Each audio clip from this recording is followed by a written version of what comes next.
the more for the complex of content, it tends to be stuck in these formats that are not meant to do anything other than just push some information over. But information doesn't change behaviors, doesn't move hearts, doesn't drive action in companies, doesn't in itself deliver results. We all know that. If we all, just by consuming information, could change, it would be magical. They say it's lonely at the top. They're right. But you don't have to scale your company alone. Welcome to the Scaling CEO. I'm Glenn Gao, the CEO Success Coach. On this podcast, I sit down with top performing CEOs to uncover the hidden patterns and frameworks behind their success so you can avoid common pitfalls and accelerate your company's growth. Now, on to the show. My guest today is Alex Shevelenko, a leader who has lived through true hyperscale. He was in the trenches at SuccessFactors as it scaled from roughly $30 million to $300 million and then went public, and then was ultimately acquired by SAP for $3.4 billion. He's an alum of Salesforce, Oliver Wyman, and has a Stanford MBA. Now, as the co-founder and CEO of Relayto AI, he's on a mission to solve one of business's most overlooked challenges. He believes the static documents we all run on, like PDFs and PowerPoints, are coffins for big ideas. I love that phrase. His company, Relayto, uses AI to turn those trapped files into interactive, measurable digital experiences. Alex, it's great to have you on the show. Thank you. What an intro. I have to live up to it now. We'll see. So you were inside at SuccessFactors during its rocket ship ride. Looking back, what's the one scaling insight from that specific period that, if you knew it at the start, would have saved you and the leadership team the most time and effort? We got it right in the end, but the thing that would have saved us a lot of time up front was category design around HR communications. I think, or HR industry. I think we were starting out with a niche product within HR, and ultimately our dream was to be the equivalent of what Salesforce was doing for sales and marketing, to be that for HR. And I think we had a lot of good ideas, but I think for a while, and I could take some learnings from that as a product marketer, we were still kind of incrementally communicating about our vision, our story in terms of the categories like employee performance management and performance talent management. But they were still very HR-y in their DNA. And I think when we were able to elevate our narrative and our story and our passion for really bringing human performance at work, beyond just HR, but in terms of executing on strategy, in terms of, alignment, that conversation became much easier for introducing larger sales opportunities, exciting more and more folks of highest caliber to join our team. And so I would say spending more time once you have some traction to make sure you get out of the area where you have traction and build a bigger category is probably the big aha that many companies do too late. Very interesting. Yes. When the category isn't clearly defined in the mind of the buyer, it can be a real challenge. So I wanted to ask you a question about blind spots. So you advise startups at StartX, you've consulted for the Global 2000, and you're a multi-time founder. What is the single biggest blind spot you see CEOs have when they try to scale their companies? I think we in an industry, a lot of our focus is external. And so we look at the market, at the competition, at the news and AI happening today. And I think that's great. That means that we can react, adapt, and, move along the industry. But to me, the biggest blind side for most CEOs is that they don't do enough work internally. They're not sufficiently self-aware. I will start with myself here, and there's a sort of, filling in some external metrics criteria if you're a private company, once you're a public company. And I think that's part of the game, but the more important game is the inner game of a founder, inner game of a scaling company, and inner game of a CEO of a large company. And the leaders that I admire the most, that I respect the most, are able to actually repeat the magic separate from the circumstances of the market, are the ones that master the inner game. I love that. One of the things I learned when I was in venture capital is that roughly 60% of CEOs get fired within a 5-year period. And and what I've discovered was it was because the CEO themselves, even though they were the perfect CEO when the investors put the money in, almost by definition, Yeah. they weren't able to scale themselves personally. Mm.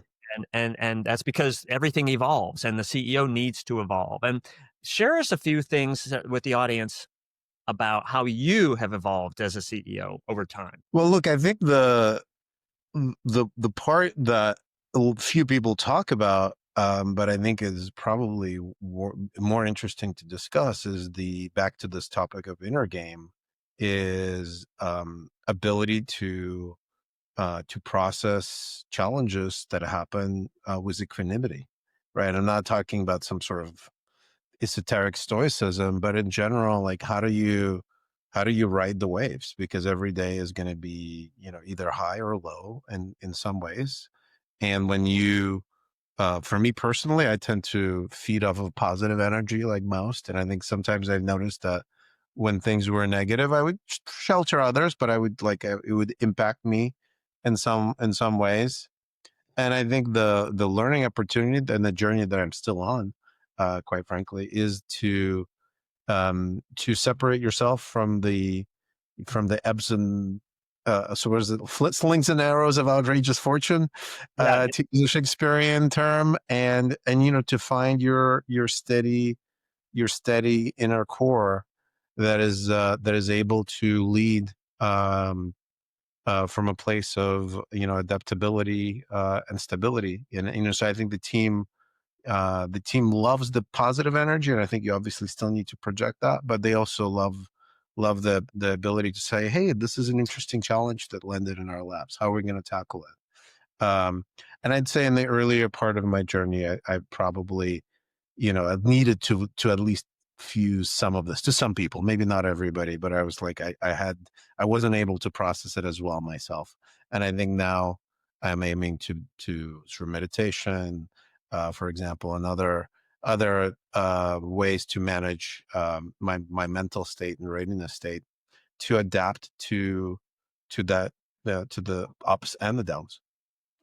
And I had a personal similar experience when I was a CEO.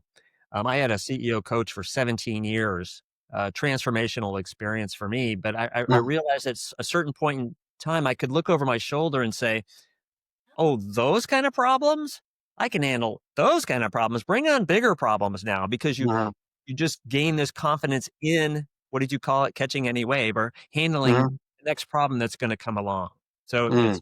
it's a very powerful way to experience the challenges that are in front of you when you can gain confidence, not even knowing what that problem is going to be. So, in your profile, you use the phrase, "So, what could this mean for your business?" So, talk to us a little bit about your discovery about this opportunity for the current company. Look, it's one of those discoveries that started from the very beginning of my career, where I was fortunate enough to join Microsoft Office team as an undergrad, working on understanding what is this thing called PDF and why it's taking over our beautiful animated slides and Clippy and all that goodness that we were producing in the last mile. And then, so because then obviously we haven't figured out at Microsoft how to overcome that in any way. And so towards the end of throughout the career in consulting and all these other great places that you mentioned, I saw that companies tend to put their most important ideas, the most representative of their company, be it annual report, be it kind of sales presentation, be it marketing collateral that goes out to customers and prospects, the more for the complex content, it tends to be stuck in these formats that are not meant to do anything other than just push some information over.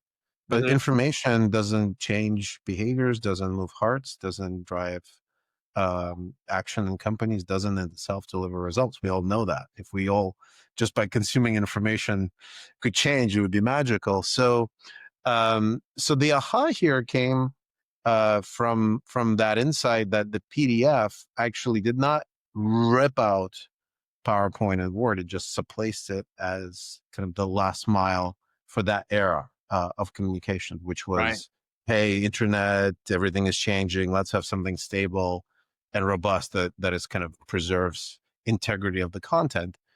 And I think but they kept the original authoring environment. And so the original insight for Relayto was like, what if we could keep the best things of a document, that it's credible, trusted, fixed in some ways. It's a defined thing. You can download it, but then create the engaging experience that's meant for screens, meant for modern consumer, meant for actually driving behavioral change around those important ideas or in industries that are regulated. And so that was the opportunity that we saw, and I wish this product existed. And so part of it was scratching my own itch, and part of it was just seeing pattern matching, that everything has changed except for the document, and the old format of a document just no longer works, because ultimately the future that we see is every document or every communication must have its purpose and must have intelligence to fulfill its purpose. And just slopping over a PDF, it's like an unguided missile that you just kind of close your eyes and hope it kind of lands somewhere. Right. Right. Versus Right. like imagine modern guided drones that are kind of have a destination in mind or adapting based on what they see to where to land and how to hit directly in the target. And so it's kind of that's the fundamental difference and opportunity that we saw. Talk to us about some of the scaling challenges in the industries that you are focused on. You're focused on complex regulated industries like financial services and life sciences and healthcare. And one could argue those are really hard industries, at least in the regulatory part of it, to scale in.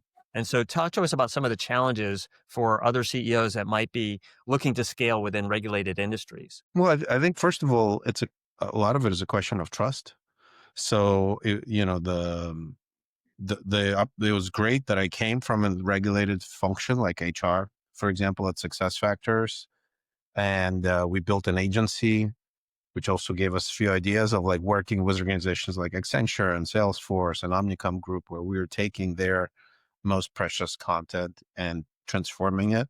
And they are high demanding, trust driven organizations, right? Like they're big brands, so they helped us get trained for high stakes enterprise environment, in terms of how we ultimately built our product.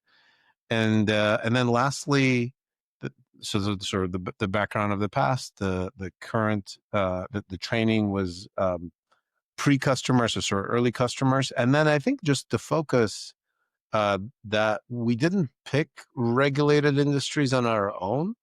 They picked us. Uh, So we were thinking that this could be obviously very relevant. Like some of the ideas that I'm describing, could resonate in many fields.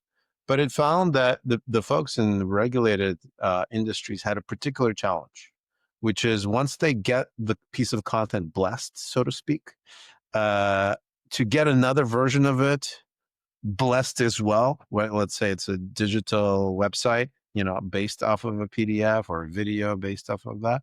It's a lot of work, it's a lot of like approvals work that and concerns and delays the launch, for example, for a drug or for an insurance product. And so they were looking for a solution that would allow them to be compliant and engaging at the same time. And so we were just open enough to see, hey, like, let's see what happens here. It didn't rush into it right away, and therefore are able to find within the regulated verticals the applications and the use cases where this is a particularly challenging problem where you need to both engage consumer and sell a regulated product or service. So one quick question about that. I'm fascinated on your phrase that they found us. Now that doesn't just magically happen. What what was the process you went through to identify your perfect markets to focus on? I think we had a big uh, we had a few big hypotheses at the beginning, and frankly, some of them, like the ones that were like where we were tracking as agencies, weren't Hmm. necessarily going to be as easy to roll out once you have an AI first product. And so when we rolled out the AI first product, we had an infrastructure for product led adoption at least, and so we just didn't um, we didn't rush into saying, hey, we have two customers and these two customers look like this, and let's go and assume to please VCs, God bless them, that like all our other customers would be the same as those two customers. We had a few hypotheses going at the same time, and I think the original hypothesis that we had, and probably would have like if we would have raised them a lot of money for that hypothesis, would have meant that we would have run the business into the ground. Right. And so I think that's sort of part of my cautionary tale, I think, is that you kind of, well, that there's some incentives in an industry to move really fast and just kind of, once you have glimpse of product market fit, just go for it and assume that this is the direction. And I Right. think we took the approach of like, we have this really interesting platform. We developed it as an agency, and we're gonna throw a few intelligent experiments to see where there's going to be the biggest momentum and not rush it. And I think what we found was surprisingly, for example, in insurance, a solution that at first I was not really appreciative of how big of a problem it is around employee benefits communications, turns out to be, a fantastic opportunity for us. Wow. So patience is the watchword here. And on our last topic, as we wrap up, your platform is built on AI. You know, So talk to us about how you think about scaling the company in the context of AI, not just the product, but scaling your internal teams, your go to market strategy, your operations, software development, all of the above. we think about Relayto as a company of companies. And I think AI is an important part of it. But like, imagine that you have a core platform that can be applied across several industries, as we discussed. And the opportunity, I think, uh, to to to innovate in the AI age is just as much around the go to market for particular application as it is around the core technology, especially in the enterprise. And so I think for us, the important thing is to get close to a particular use case in industry, for example, and have the mental flexibility of saying, hey, we're going to serve this like uniquely, and we're going to serve another industry uniquely, so we become really deep experts in applying the AI to those applications. But underneath, we get the benefit of comparing and contrasting what works across industries and bringing innovative ideas from one to the other.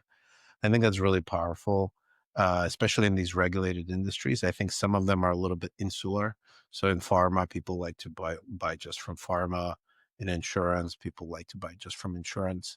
And so on the one hand, we need to be an insider, but on the other hand, having ability to connect the dots about where there's innovative applications that could be relevant across industries is really powerful. So that's how we think about AI and like AI innovations, and being slightly repackaged for the go to market, Right. but still still balanced across two or three opportunities at the same time. Fascinating. Well, Alex, thank you so much. I've learned a lot from you today, and I appreciate your time. How can people reach you? LinkedIn is best. Shevelenko, LinkedIn.com in Shevelenko. Thank you. Wonderful. All Wonderful. right. Thank you so much. Thank you. That's a wrap for today's episode of The Scaling CEO. If you found this valuable, be sure to like, subscribe, and share with a fellow CEO who could benefit. If you're listening on Apple or Spotify, please give us a quick rating as it really helps more people find the show. I'm Glenn Gow, the CEO Success Coach. See you next time for more proven strategies to grow your business and leadership.